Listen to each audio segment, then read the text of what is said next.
हमारा ग्रह पृथ्वी एक अद्भुत जगह है। यह जीवन से भरपूर एक जीवंत गोला है, विशाल अंतरिक्ष में एक अनोखा नजारा। लेकिन क्या आपने कभी सोचा है कि यह अविश्वसनीय ग्रह कैसे बना? यह घूमता हुआ नीला और हरा गोला हमारा घर अंतरिक्ष की अराजकता से कैसे उभरा? पृथ्वी के निर्माण की कहानी एक अद्भुत गाथा है। यह एक ऐसी यात्रा है जो अरबों साल पीछे जाती है, उस समय तक जब हमारा सौर मंडल धूल और गैस के घूमते हुए बादल से ज्यादा कुछ नहीं था। यह कहानी है अंतरिक्षीय टकरावों की, ज्वालामुखी विस्फोटों की और समय की धीमी स्थिर गति की, जिसके कारण अंततः उस ग्रह का निर्माण हुआ जिसे हम घर कहते हैं। हमारे साथ एक मनोरम अन्वेषण पर निकले। हम समय और अंतरिक्ष की गहराई में उतरेंगे और पृथ्वी के जन्म के रहस्यों को उजागर करेंगे। हम अपने ग्रह के विकास को तारों के बीच के धूल के एक बादल से आज के जीवन रक्षक दुनिया तक खोजेंगे। ब्रह्मांड के विशाल आकार और आश्चर्य से चकित होने के लिए तैयार हो जाइए, क्योंकि हम पृथ्वी ग्रह के जन्म की उल्लेखनीय कहानी को उजागर करते हैं।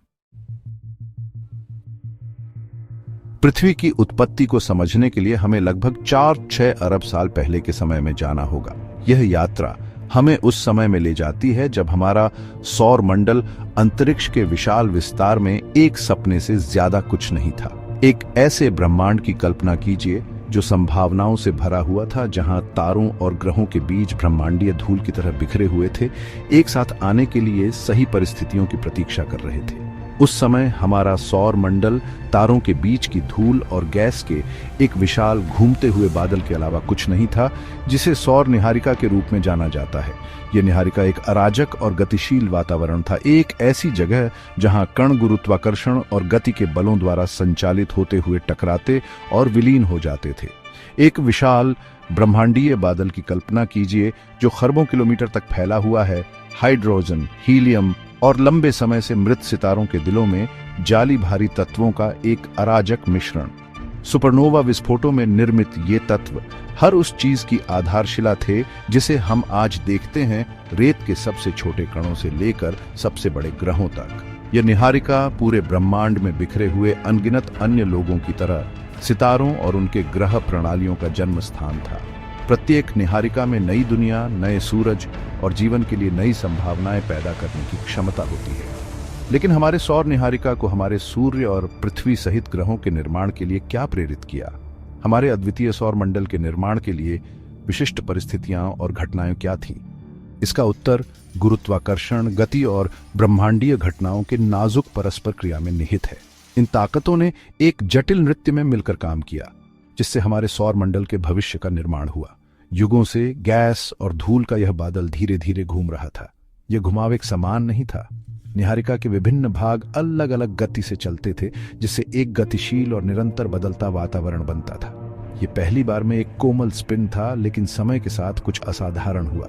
निहारिका के आंतरिक और बाहरी दोनों बलों द्वारा संचालित घुमाव तेज होने लगा। हो सकता है कि पास के एक तारे में विस्फोट हो गया हो, जिससे निहारिका से होकर शॉकवेव्स आ गई हों, या हो सकता है कि गुजरते हुए तारकीय पड़ोसी के गुरुत्वाकर्षण बल ने हमारे निहारिका को धक्का दे दिया हो।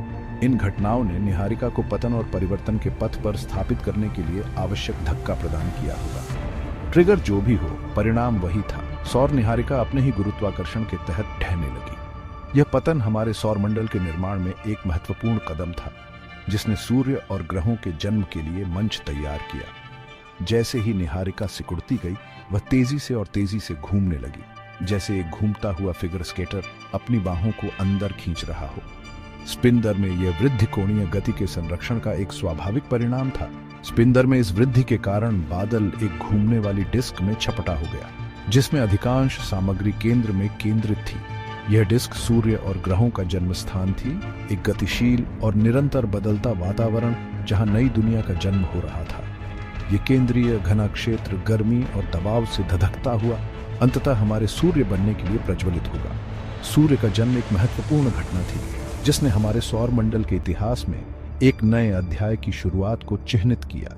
इस बीच घूमने वाली डिस्क में शेष सामग्री हमारी पृथ्वी सहित ग्रहों के निर्माण के लिए अपनी यात्रा शुरू करेगी। ग्रह निर्माण की यह प्रक्रिया एक जटिल और गतिशील थी, जिसमें गुरुत्वाकर्षण और गति के बलों द्वारा संचालित अनगिनत टकराव और विलय शामिल थे। सौर निहारिका के केंद्र में सूर्य के प्रज्वलित होने के साथ ही हमारे ग्रह के निर्माण का मार्ग प्रशस्त हो गया। लेकिन अचानक या विस्फोटक जन्म की किसी भी धारणा को भूल जाइए।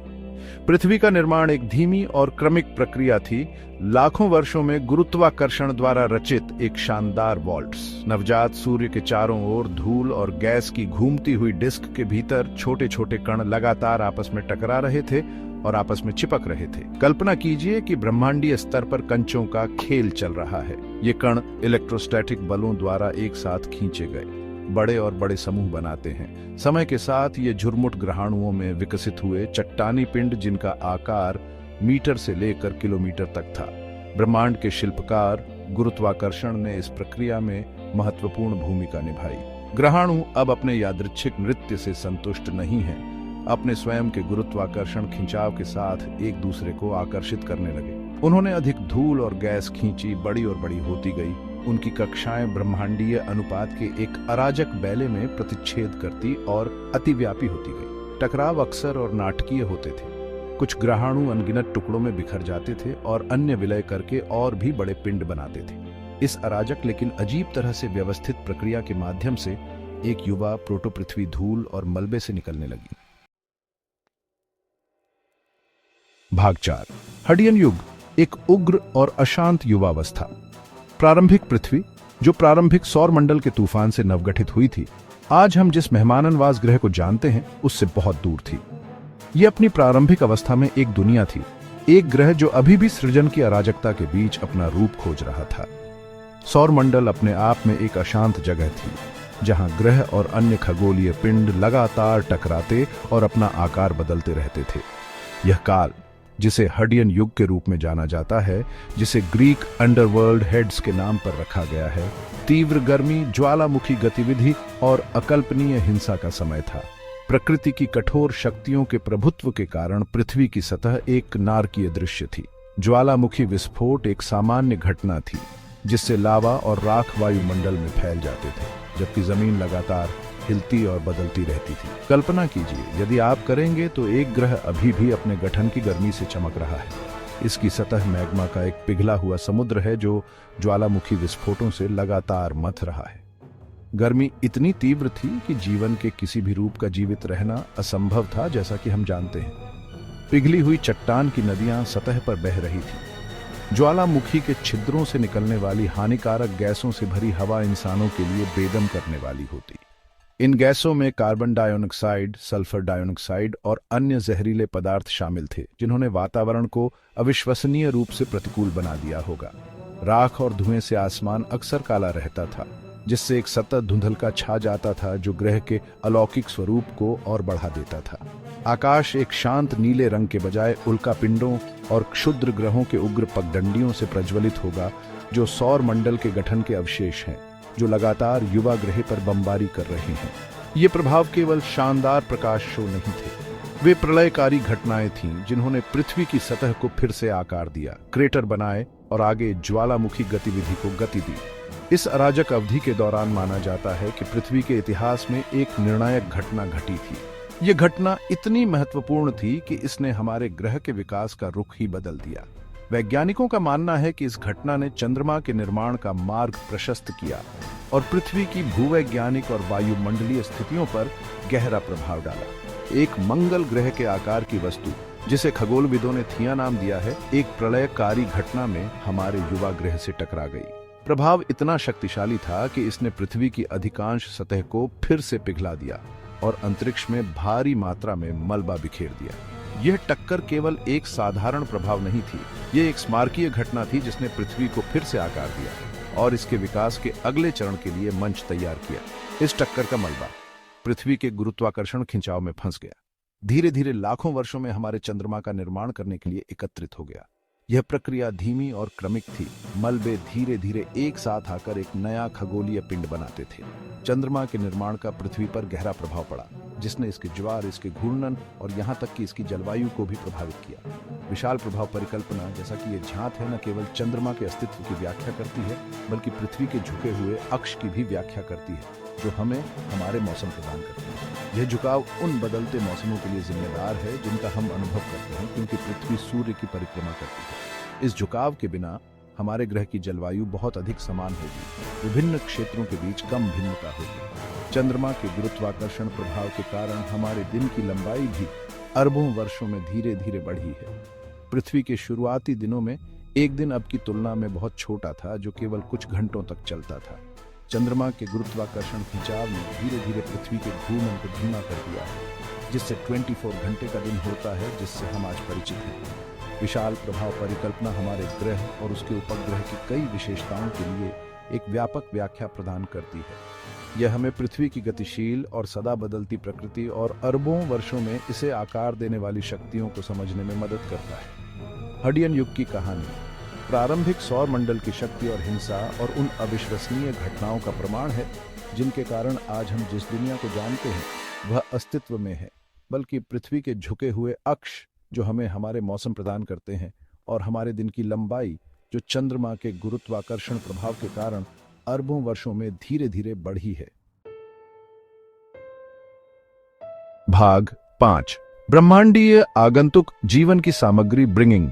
जैसे ही हड्डियन युग समाप्त हुआ, पृथ्वी ठंडी होने लगी। यह अवधि तीव्र ज्वालामुखी गतिविधि और पिघली हुई सतह द्वारा चिह्नित धीरे धीरे एक अधिक स्थिर और ठोस क्रस्ट को रास्ता दे रही थी। पिघली हुई सतह एक चट्टानी क्रस्ट में जम गई और क्षुद्र ग्रहों और धूमकेतुओं की उग्र बारिश धीरे धीरे कम हो गई। ये खगोलीय पिंड जो कभी आकाश में चमकते हुए एक आम दृश्य हुआ करते थे, कम बार आने वाले आगंतुक बन गए। लेकिन ये ब्रह्मांडीय आगंतुक, जिन्हें अक्सर विनाश के अग्रदूत के रूप में देखा जाता है, ने वास्तव में पृथ्वी को आज का जीवन धारण करने वाला ग्रह बनाने में महत्वपूर्ण भूमिका निभाई है।